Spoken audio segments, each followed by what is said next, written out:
Pessoal, a gente volta a falar sobre o cenário em Brasília porque os deputados que analisam a regulamentação da reforma tributária decidiram manter a isenção sobre capital de dois fundos, o imobiliário e o de investimento em cadeias do agronegócio. A solução dos deputados foi de passar ambos os fundos para o sistema contributivo da reforma tributária. A única mudança proposta pelos deputados envolve os fundos imobiliários de tijolo, que são uma forma aí de investir no setor sem comprar um imóvel.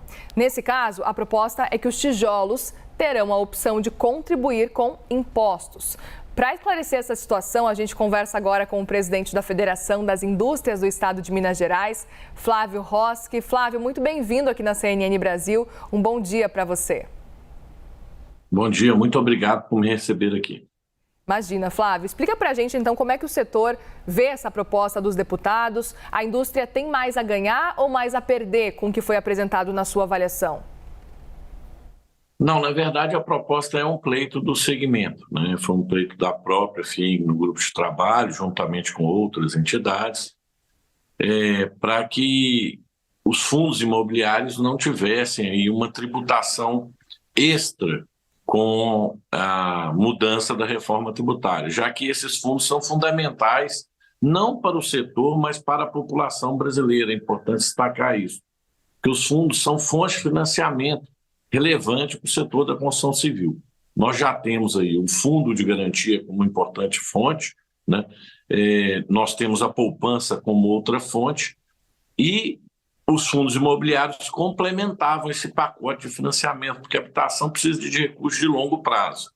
Se, porventura, esses fundos fossem tributados na reforma tributária, com IBS e com CBS, nós teríamos uma dificuldade muito grande de captação de recursos para investimentos no setor imobiliário. Então, acredito que foi uma medida muito acertada, né? Espero que o Congresso Nacional referende ela na votação, mas tenho confiança de que é um ganho para o Brasil, para todos os brasileiros, e com isso nós teremos condições de continuar financiando a longo prazo a habitação no Brasil.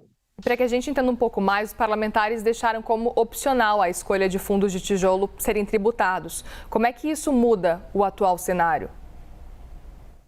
O opcional é perfeito, porque aqueles fundos tiverem a característica de precisar de aproveitar o crédito e também pagar o imposto na saída, poderão fazê-lo. Então, dá flexibilidade para os fundos em que a opção tributária faça mais sentido por ser contribuinte.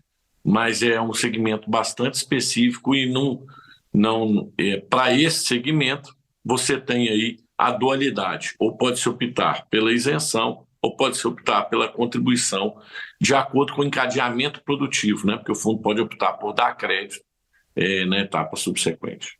E existe alguma expectativa, alguma estimativa de como é que essa tributação aumentaria a carga tributária paga por esses fundos, Flávio?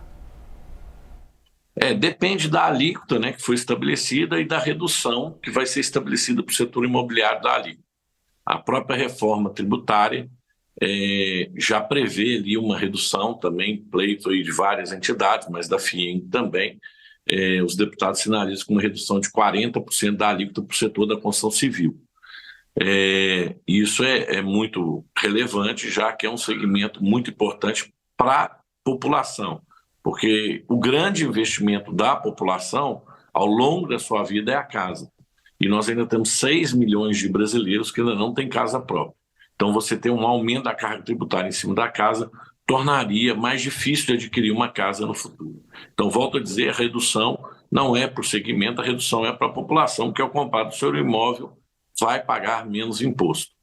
Então, não dá para identificar ainda qual seria o impacto total, porque a alíquota ainda não foi definida na lei complementar, né? Será definida em consenso pelo Congresso, e depois tem que estabelecer o percentual de reajuste para a construção civil. Mas, de qualquer maneira, a isenção é muito significativa e mantém esse instrumento do fundo imobiliário como um importante instrumento de financiamento e mantém o que tem hoje, que já é a isenção, né? Ele não é contribuinte hoje e continua sem ser contribuinte na esfera do IBS e do CBS. Claro, os fundos estão sujeitos à tributação do imposto de renda.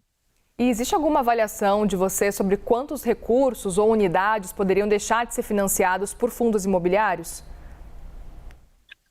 Eu acredito que caso houvesse a tributação, seria praticamente a extinção desse mecanismo de financiamento, né? Apenas em alguns casos muito específicos haveria a manutenção do fundo imobiliário. Perfeito. Nós conversamos com o presidente da Federação das Indústrias do Estado de Minas Gerais, Flávio Roski. Muitíssimo obrigada pela participação aqui na CNN nesse feriado por aqui. Um bom dia. Bom dia, muito obrigado. Um grande abraço para todos. Obrigada, Flávio.